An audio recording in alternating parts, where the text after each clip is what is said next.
நான் பார்த்திபன் சாரை பற்றி என்னுடைய லாஸ்ட் பர்த்டேக்கு என்னை கூப்பிட்டேன். பார்த்திபன் சார் வந்து ஒரு சின்ன கிஃப்ட் கொடுத்துட்டு போயிட்டார். அதுக்கப்புறம் ஒரு சின்ன பதிவு போட்டிருந்தார். அந்த பதிவில் நான் இன்னமும் அவரை தவறாக பேசியதாகவும், அது என் கூட இருந்த ஒரு மனிதர் அவர்கிட்ட போய் சொல்லி உங்களை பற்றி தவறாக பேசிட்டார் அப்படின்னால ரொம்ப வருத்தம் அடைந்தாலும் சொல்லியிருந்தார். ஆனால் உங்கள் புதிய பாதையை நான் எப்பொழுதுமே நான் கோவிலாக கும்பிட்டு கொண்டே இருப்பேன் ஐயா. நீங்கள் ஒரு மகா சிருஷ்டிகர்த்தா. ஒவ்வொரு படத்தையும் நீங்கள் ஏதாவது ஒன்று ஆடியன்ஸ் கொடுக்கணும்னு யோசிச்சுக்கிட்டே இருக்கீங்க. நீங்களும் ஒரு கடவுள் தான். ஒருவேளை நான் தெரியாமல் ஏதாவது பேசியிருந்தால் நான் மன்னிப்பு கோருகிறேன். அப்படி பேசியிருக்க மாட்டேன். ஒரு மனிதனை பற்றி இன்னொரு மனிதனிடம் போயிட்டு அவன் இப்படி பேசினான் அப்படி பேசினான்னு தயவுசெய்து நம்பாதீங்க. அவன் கடுமையான கோழை. அவன் கோவில்ன்றது நான் சர்ச்சும் மசூதியும் சேர்த்து தான் சொன்னேன். நான் பிறந்த குடும்பம் ஒரு இந்து குடும்பம், நான் வளர்ந்த குடும்பம் ஒரு முஸ்லீம் குடும்பம், நான் கல்யாணம் செய்த மனைவி ஒரு கிறிஸ்டியன். ஆக்சுவலி நான் ஏன் கோவிலுக்கு போகாதீங்க அப்படின்னு சொல்லுறது, கோவிலுக்கு காலையிலே போயிடுறீங்க. காலைல எந்திரிச்ச உடனே அம்மாவை பார்க்குறோம், காலைல எந்திரிச்ச உடனே அப்பாவை பார்க்குறோம், காலைல எந்திரிச்ச உடனே நம்மளுடைய உறவுகளை பார்க்குறோம். கோவில் தான் அது. ஆக்சுவலாக நான் ஏன் தியேட்டருக்கு போகணும்னு சொன்னீங்கன்னா, இன்றைக்கி தியேட்டர் வெறிச்சோடி கிடக்கு. இது வந்து நிஜம். இது நிஜம். ஏன் அப்படின்னா எல்லாருடைய வாழ்க்கையுமே ஒரு வீடியோக்குள்ளே, ஒரு செல்லுக்குள்ளே, ஒரு ரிமோட் கண்ட்ரோலுக்குள்ளே வந்து ஒரு வினாடிக்கு 30 சேனலை மாற்றக்கூடிய அளவுக்கு மாறிடுச்சு. அமர் சிங் சமிக்கலான்னு சொல்லிட்டு ஒரு படம், அதில் வந்து ஏஆர் ரஹ்மானுடைய ஒரு பாட்டு, கரோ அப்படின்னு ஒரு பாட்டு, 10 நாள் அதை கேட்டுக்கிட்டே இருக்கேன். அது எப்படி தான் இருக்கு. எனக்கு சின்ன வயசில் வந்து எங்கள் வீட்டில் பொங்கலுக்கு வந்து வெள்ளை அடிச்சிருவாங்க. வெள்ளை அடிச்சு உட்காந்துருக்கும்போது எல்லாம் பார்த்தா எல்லாம் வெள்ளையாக இருக்கும், நம்ம மட்டும் உள்ள அழுக்காக இருப்போம். ஒரு இசைக்கலைஞன் ஒரு எக்ஸ்ட்ரானரியான நோட்ஸை கொண்டு கோர்த்து ஒரு எக்ஸ்ட்ரானரியாக மியூசிக் போட்டிருக்கான். காலை வணக்கம். தாமதமாக வந்ததுக்கு மன்னிக்கணும். நான் ட்ரைலர் பார்க்கல, நான் ஈவினிங் பார்த்துருவேன். ரொம்ப அழகான பேர் கனிஷ்கா. ஒரு அரசனுடைய மகா புருஷனுடைய பேர் வந்து அவங்க தந்தை வச்சுருக்காரு. விக்ரமன் சாருடைய டைட்டில்ஸில் எனக்கு ரொம்ப பிடிச்சது புது வசந்தமும் வானத்து போல் அப்படின்றது. இந்த மாதிரி டைட்டில் எங்களால் யோசிக்க முடியுமான்னு தெரில. ஆக்சுவலாக பியூட்டிஃபுல் டைட்டில். நான் பழகிய சினிமாக்காரர்களே எப்பொழுதுமே எளிமையாகவும் அழகாகவும் பழகிறது வந்து நம்ம ரவிக்குமார் சார். எனக்கு 25 வருஷமாக அப்படியே பார்ப்பேன். எப்போயாவது ஒரு வருஷத்துக்கு 2 தடவை தான் மீட் பண்ணுவேன். அவ்வளோ எளிமையாக, அவ்வளோ ரொம்ப extraordinary human being sir. Thank you so much for being very extraordinary. நான் அவர் கூட இந்த படத்தில் ஒர்க் பண்ண போகிறேன். ட்ரெயினில் ஒரு முக்கியமான ஒரு கேரக்டர் எழுதியிருக்கேன். கெட்ட கேரக்டர் தான் எழுதியிருக்கேன் அவருக்கு. ஆக்சுவலாக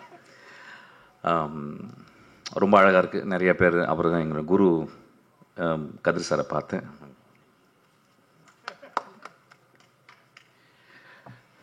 இங்கே பார்த்தீங்கன்னா நிறைய குருக்கள் இருக்காங்க. நான் வாழ்நாளில் வந்து எப்பயாவது ஒரு தருணம் தான் அந்த மாதிரி எல்லா குருக்களையும் பார்க்க முடியும். நான் ஒரு புத்தக கடையில் ஒர்க் பண்ணும்போது என் குரு என்னை அடையாளப்படுத்தி என்னை கண்டுபிடிச்சி கூப்பிட்டு போனார். அவருக்கு அவர் கிளாப் அடிங்க கதிர் சார்.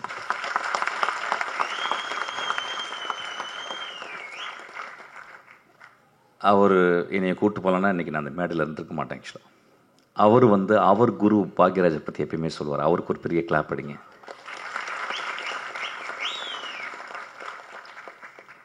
ஒரு குரு இன்னொரு குருவை உருவாக்கி கொண்டே இருக்கிறது. இந்த ஒரு தொடர்ச்சி வந்து ரொம்ப அழகானது. அப்படி தான் கனிஷ்கா நீயும் வரணும்னு நினைக்கிறேன். ஆக்சுவலாக நான் வந்து ஒரு படம் ஒர்க் பண்ணும்போது அதில் வந்து சரத்குமார் சார் இருந்தார். ஆக்சுவலாக டக்குன்னு என்னை கண்டுபிடிச்சார். ஏதோ துருன்னு இருப்பேன், ஓடிக்கிட்டே இருப்பேன். ஆக்சுவலி இங்கே வான்னு கூப்பிட்டு அவருடைய அப்போ ஒரு பெரிய செல் வச்சுருப்பார். ஆக்சுவலி அந்த செல்லை கலையில் கொடுத்து பத்திரமா வச்சுக்க அப்படிம்பார். ஒரு வேளை என்னை மட்டும் தான் நம்பியிருக்கான்னு நினைக்கிறேன். அந்த டைமில் அந்த செல்லு பெரிய செல்லாக இருக்கும். ஆக்சுவலாக அப்புறம் கூடவே இருப்பேன். ஆக்சுவலாக கூடவே இருந்து அதுக்கப்புறம் அந்த படத்தில் ஒரு 13 சீன் எழுதுறதுக்கு எனக்கு வந்து வின்சென்ட் செல்வா என்னுடைய குரு எனக்கு வாய்ப்பு கொடுத்தாரு. ஆக்சுவலாக அப்போ வந்து நான் சரத்குமார் சார்ட்ட ரொம்ப அவ்வளோ அன்போடு பழகுவார். அவருக்காக எழுதுனது தான் நான் ஒரு கதை தான் துப்பறிவாளனாக மாறிச்சு. ஆக்சுவலி அவருக்கு நான் வந்து சங்கர்லால் துப்பறிகிறார்னு ஒரு கதை எழுதினேன். அது ஏதோ ஒரு வகையில் அந்த கதையை வந்து என்னால் பண்ண முடியல. அதுக்கப்புறம் தான் அது விஷாலுக்கு போயிட்டு துப்பறிவாளன் நான் மாறிச்சு. ஆக்சுவலாக தேங்க்யூ ஸோ மச் சார். உங்களை பார்த்தது ரொம்ப சந்தோஷம். நிறைய பேர் இங்கே நான் பார்த்தது ரொம்ப சந்தோஷம். போன மேடையில் வந்து நான் வந்து சினிமாவுக்கு போங்க, கோயிலுக்கு போகாதீங்க அப்படின்னு சொன்னதை வந்து ஒரு பெரிய கான்ட்ரவர்ஷியலாக எடுத்துக்கிட்டாங்க. ஐயா, கோவில்ன்றது நான் சர்ச்சும் மசூதியும் சேர்த்து தான் சொன்னேன். நான் நான் பிறந்த குடும்பம் ஒரு இந்து குடும்பம், நான் வளர்ந்த குடும்பம் ஒரு முஸ்லீம் குடும்பம், நான் கல்யாணம் செய்த மனைவி ஒரு கிறிஸ்டியன். ஆக்சுவலி நான் ஏன் கோவிலுக்கு போகாதீங்க அப்படின்னு சொல்லுறது, கோவிலுக்கு காலையிலே போயிடுறீங்க. காலைல எந்திரிச்ச உடனே அம்மாவை பார்க்குறோம், காலைல எந்திரிச்ச உடனே அப்பாவை பார்க்குறோம், காலைல எந்திரிச்ச உடனே நம்மளுடைய உறவுகளை பார்க்குறோம். கோவில் தான் அது. ஆக்சுவலாக நான் ஏன் தியேட்டருக்கு போகணும்னு சொன்னீங்கன்னா, இன்றைக்கி தியேட்டர் வெறிச்சோடி கிடக்கு. இது வந்து நிஜம், இது நிஜம். ஏன் அப்படின்னா எல்லாருமே எல்லாருடைய வாழ்க்கையுமே ஒரு வீடியோக்குள்ளே, ஒரு செல்லுக்குள்ளே, ஒரு ரிமோட் கண்ட்ரோலுக்குள்ளே வந்து ஒரு வினாடிக்கு 30 சேனலை மாற்றக்கூடிய அளவுக்கு மாறிடுச்சு. அப்போ நம்ம தியேட்டரை வந்து மறந்துடும். இப்போ பாருங்கள், நீங்கள் காலையில் இவ்வளோ பேர் வந்து உட்காந்துருக்காங்க. அங்கே கனிஷ்கா அவனுடைய நண்பர்கள் தனியாக அவனுக்கு வந்து ஹோலர் பண்ணி கைத்தட்டிக்கிட்டே இருக்காங்க. ஆக்சுவலாக இது எவ்வளோ பெரிய ஒரு என்கரேஜ்மெண்ட்டு. நான் ஏன் கோவில், சர்ச்சு, மசூதியை விட தியேட்டர் முக்கியம் அப்படின்றது எப்படி சொல்லணும்னா, ஒரு சினிமா ஒரே ஒரு காட்சி பார்க்குறேன். பாக்யராஜ் சார் படத்தில் வந்து அவர் பிரிஞ்சு போகிறாரு. அப்போ தன்னுடைய காதலி அங்கேருந்து பாடுறான். எனக்கு அப்போ வந்து என்ன வயசுன்னு தெரில. அந்த புதிய வார்ப்புகள் படத்தில் எனக்கு வந்து ஒரு 12 வயசு 13 வயசு இருக்கும். காதல்னால் என்னன்னு கூட தெரியாது. ஆனால் ஒரு காதலன் பிரிந்து போவதை பார்த்து அவள் மேலே ஒரு சாங் வருது. இந்த கிரேட் ஜீனியஸ் இளையராஜா அதை பண்ணியிருக்காரு, இதயம் போகுதுன்னு சொல்லிட்டு. அந்த பாட்டை கேட்கலன்னா நான் வந்து இன்றைக்கி இந்த மேடையில் இருந்துருக்க மாட்டேன்னு.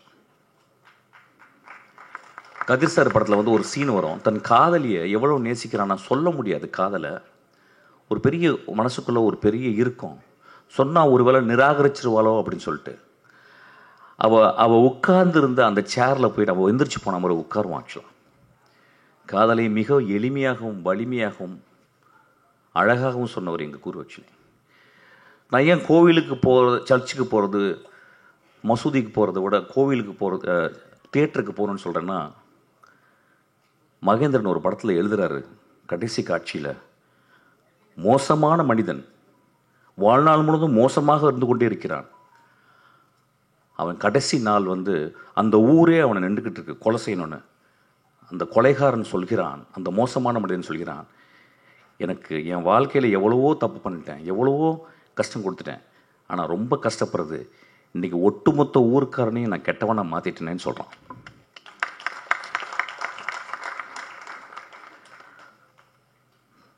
கொலை செய்து விட்டு, தன் காதலனுக்காக கொலை செய்து விட்டு பல வருடங்கள் ஜெயிலில் இருந்து அவள் ஒரு படகுல வந்து இறங்குறா. அவள் அந்த படகுலேருந்து இறங்கி, அந்த ஓடத்துலேருந்து இறங்கி அந்த கரையில் கால் வைக்கும்போது அவளுக்காக 20 வருஷம் காத்திருந்த, நோய்வாய்ப்பட்டு படுக்கையோடு இருந்த அந்த மனிதனுக்கு நெஞ்சு துடிக்குது. ஐயா, பாரதராஜா எழுதினார் பார்த்தீங்க, அதுதான் என் கோவில்னு சொல்கிறேன், அதுதான் சர்ச்சுன்றேன், அதுதான் மசூதின்றேன். இறைவனை மறுக்க முடியாது. நான் மிகச்சிறந்த இறைவனை மறுப்பாளர்களை நான் வாழ்நாளில் பார்த்திருக்கிறேன். எஸ்விஆர் போன்ற அவர்களை நான் கும்பிட்டு கொண்டு இருக்கிறேன். நான் சொன்னது, ஒரு 2 பேரா உட்காந்து ஒரு வீட்டில் டிவி பார்க்கலாம். ஆனால் ஒரு பெரிய ஸ்பெக்டக்கல், ஒரு தோனி ஆடுறதை வந்து கிட்டத்தட்ட லட்சக்கணக்கான போய் நேராக பார்த்தா தான் அது ஒரு பெரிய செலிப்ரேஷன். அது மாதிரி முதல் செலிப்ரேஷன் வந்து தியேட்டர். ஒரு 5000 வருஷத்துக்கு முந்தி கிரீக் தியேட்டரில் இது வரைக்கும் 9000 நாடகங்கள் எழுதப்பட்டிருக்கிறான். மொத்தம் 33 தியேட்டர் பிளே தான் இப்போ அவைலபிள் இருக்குது எக்ஸ்டென்ட்டாக. அப்போ எத்தனை பேர் வந்து பார்ப்பாங்களாம்? 16000 பேர் வந்து தியேட்டரை பார்ப்பாங்களாம். ஏன் தியேட்டர் போகணும் அப்படின்றது வந்து எப்படின்னா, இந்த காலகட்டத்தில் நம்ம எவ்வளவு உறவுகளை தெரிஞ்சிருக்கோம். இன்னைக்கு என்ன ரொம்ப அழகானதுன்னா, இந்த விக்ரமன் சாரும் இன்னைக்கு வந்து KS ரவிக்குமார் சார் வந்தோடனே இந்த ஒட்டுமொத்த தமிழ் சினிமாவும் இங்கே வந்து உட்கார்ந்துருக்கிறது காரணம் என்னன்னு கேட்டிங்கன்னா, இந்த 2 தெய்வங்களுக்காக தான். ஆக்சுவலாக கோவிலில் மட்டும், மசூதியில் மட்டும், சர்ச்சில் மட்டும் தெய்வங்கள் இல்லையா, மிகப்பெரிய எழுத்தாளர், மிகச்சிறந்த எழுத்தாளர். வானத்தை போல அப்படின்ற ஒரு டைட்டில் ஒரு கலைஞன் மட்டும்தாங்க எழுத முடியும். ஒரு பொயட்ரிங்க அது. வானத்தை போல வாழுங்கடான்னு சொல்கிறான். வாழ்க்கையில் எப்பொழுதும் சோகங்கள் இருக்கும், புது வசந்தம் வீசும் ஐயா அப்படின்னு சொல்கிறான். ஒரு எழுத்தாளனும் ஒரு திரைப்பட சிற்பியும் மட்டும்தான் அது சொல்ல முடியும். கோவிலும் சர்ச்சும் மசூதியும் ஸ்பிரிச்சுவல் என்கொயரி பண்ணுறது, சினிமா தியேட்டர்கள் மாரல் என்கொயரி பண்ணுறது. இன்னைக்கு ஸ்பிரிச்சுவல் என்கொயரியோட மாரல் என்கொயரி தேவைன்னு கேட்குறேன். அதுக்காக தான் நான் லாஸ்ட் டைம் அப்படி சொன்னேன். அதாவது ஒட்டுமொத்தமாக ஒரு மேடையில் பேசும்போது 10 நிமிஷத்தில் ரொம்ப பேச முடியாது, விலாவரியாக பேச முடியாது. அதை தட்டையாக எடுத்துக்கொண்டு, ஒத்தை கருத்தாக எடுத்துக்கொண்டு அதை அப்படி சாடாதீங்கய்யா. என்னுடைய படங்கள் தேவதைகளையும் மகா மனிதர்களையும் மட்டுமே சொல்லிக் கொண்டிருக்கின்றன. இங்கே இருக்க எல்லாருமே அப்படித்தான். இன்றைக்கி நான் வந்தது 3 தடவை எனக்கு விக்ரமன் சார் எவ்வளோ பெரிய டேரக்டர், எனக்கு 3 தடவை அவர் வந்து எனக்கு மெசேஜ் பண்ணுறாரு, கால் பண்ணுறார். அப்புறம் KS ரவிக்குமார் சார், இது மிக அழகான ஒரு மேடை. பார்த்திபன் சார் வந்து கேட்டார், என்ன பேச போகிறீங்கன்னு நான் யோசிக்கிறேன்னு கேட்டார். நான் பார்த்திபன் சாரை பற்றி என்னுடைய லாஸ்ட் பர்த்டேக்கு நான் கூப்பிட்டேன். பார்த்திபன் சார் வந்து ஒரு சின்ன கிஃப்ட் கொடுத்துட்டு போயிட்டார். அதுக்கப்புறம் ஒரு சின்ன பதிவு போட்டிருந்தார். அந்த பதிவில் நான் இன்னமும் அவரை தவறாக பேசியதாகவும், அது என் கூட இருந்த ஒரு மனிதர் அவர்கிட்ட போய் சொல்லி உங்களை பற்றி தவறாக பேசிட்டாரு அப்படின்னால ரொம்ப வருத்தம் அடைந்தாலும் சொல்லியிருந்தார். அவர் இருக்கும்போது பேசணும்னு நினச்சேன். ஒருவேளை நான் அப்படி பேசியிருக்கலாம் ஐயா. நான் தனி அலையில் இருக்கும் பொழுது நான் இளையராஜாவையும் மணிரத்னத்தையும் விமர்சிக்கிறதுக்கு தகுதி எனக்கு இருக்குது, உரிமை இருக்குது. நம்ம வீட்டில் எல்லாரும் பண்ணுறது தான். நான் என்ன பேசினேன்னு தெரியல, ஆனால் உங்களை புதிய பாதையை நான் எப்பொழுதுமே நான் கோவிலாக கும்பிட்டு கொண்டே இருப்பேன் ஐயா. நீங்கள் ஒரு மகா சிருஷ்டிகர்த்தா. ஒவ்வொரு படத்தையும் நீங்கள் ஏதாவது ஒன்று ஆடியன்ஸ் கொடுக்கணும்னு யோசிச்சுக்கிட்டே இருக்கீங்க. நீங்களும் ஒரு கடவுள் தான். ஒருவேளை நான் தெரியாமல் ஏதாவது பேசியிருந்தால் நான் மன்னிப்பு கோருகிறேன். அப்படி பேசியிருக்க மாட்டேன். ஒரு மனிதனை பற்றி இன்னொரு மனிதனிடம் போயிட்டு அவன் இப்படி பேசினான் அப்படி பேசினான்னு தயவுசெய்து நம்பாதீங்க. அவன் கடுமையான கோழை. அவன் என்னிடம் எந்திரித்து நான் தப்பாக பேசும்போது நீங்கள் தப்பாக பேசிட்ட அப்படின்னு சொல்லியிருந்தா அவன் நல்லவன். ஸோ கோழைகளின் வார்த்தைகளை நம்பாதீர்கள். நான் சொன்னேன்னா என்னன்னு தெரியல, பட் இருந்தாலும் நான் மன்னிப்பு கேட்டுக்கிறேன். உங்களை நான் வந்து உங்கள் படங்களை விமர்சிக்கிறதுக்கு என் தனி அறையில் எனக்கு உரிமை இருக்குது. KS ரவிக்குமார் சார் வந்து ஜாலியாக எடுப்பார் அப்படின்றது எனக்கு உரிமை இருக்குது. மிஷ்கின் வந்து பிளாக்காகவே எடுப்பான் அப்படின்னு சொல்கிறதுக்கு உரிமை இருக்குது. பெரிய மயிர் மாதிரி பேசுகிறான் அப்படின்னு சொல்கிறதுக்கு உரிமை இருக்குது. நேரில் பேசும்போது நம்மலாம் ரொம்ப சொந்தக்காரங்க, நம்மலாம் வந்து குடும்பத்தங்க. ஸோ அதனால் இதை நான் பதிவு பண்ணிக்கிறேன். ரொம்ப அழகான ஒரு மாலை இது, காலை. கனிஷ்கா, உனக்கு பெரிய ரெஸ்பான்சிபிலிட்டி இருக்குது. பெரிய பெரிய ஆளுங்களாம் உன்னை வாழ்த்திருக்காங்க. நான் ட்ரைலர் பார்க்கல, நிச்சயம் இந்த படம் நல்லா வரும். ஏன்னா இந்த 2 கிரேட் சோல்ஸு உன் பின்னாடி இருக்கிறாங்க. ஆக்சுவலாக இயக்குநர்களுக்கு வாழ்த்துக்கள், சத்யாவுக்கு வாழ்த்துக்கள். Thank you so much. இந்த படம் பெரிய வெற்றி அடையணும். எல்லாரும் போய் தியேட்டரில் பார்க்கணும். தயவுசெய்து ரிமோட் கண்ட்ரோலில் பார்க்காதீங்க, தியேட்டரில் பார்க்கணும்னு கேட்டுக்கிறேன். ஒரு சின்ன அழகான ஒரு விஷயம் சொல்கிறேன். ஒரு சினிமா ஏன் ரொம்ப அழகானது அப்படின்னு சொல்கிறேன்னா, அமர் சிங் சமிக்கலான்னு சொல்லிட்டு ஒரு படம், அதில் வந்து AR ரஹ்மானுடைய ஒரு பாட்டு, கரோ அப்படின்னு ஒரு பாட்டு, 10 நாள் அதை கேட்டுக்கிட்டே இருக்கேன். அது எப்படி தெரியுமா இருக்கு எனக்கு. சின்ன வயசில் வந்து எங்கள் வீட்டில் பொங்கலுக்கு வந்து வெள்ளை அடிச்சிருவாங்க. வெள்ளை அடிச்சு உட்காந்துருக்கும்போது எல்லாம் பார்த்தா எல்லாம் வெள்ளையாக இருக்கும், நம்ம மட்டும் உள்ள அழுக்காக இருப்போம். ஒரு இசைக்கலைஞன் ஒரு எக்ஸ்ட்ரானரியான நோட்ஸை கொண்டு கோர்த்து ஒரு எக்ஸ்ட்ரானரியாக மியூசிக் போட்டிருக்கான். இந்த டிக்கேடின் மிகச்சிறந்த பாடல் நான் சொல்லுவேன். அந்த பாட்டை கேளுங்கன்னு கேட்பேன். இதுதான் சொல்கிறேன், கோவிலுக்கும் சர்ச்சுக்கும் மசூதிக்கு மட்டும் போகணுன்னு போங்க, தியேட்டருக்கு அடிக்கடி போங்க. Thank you so much.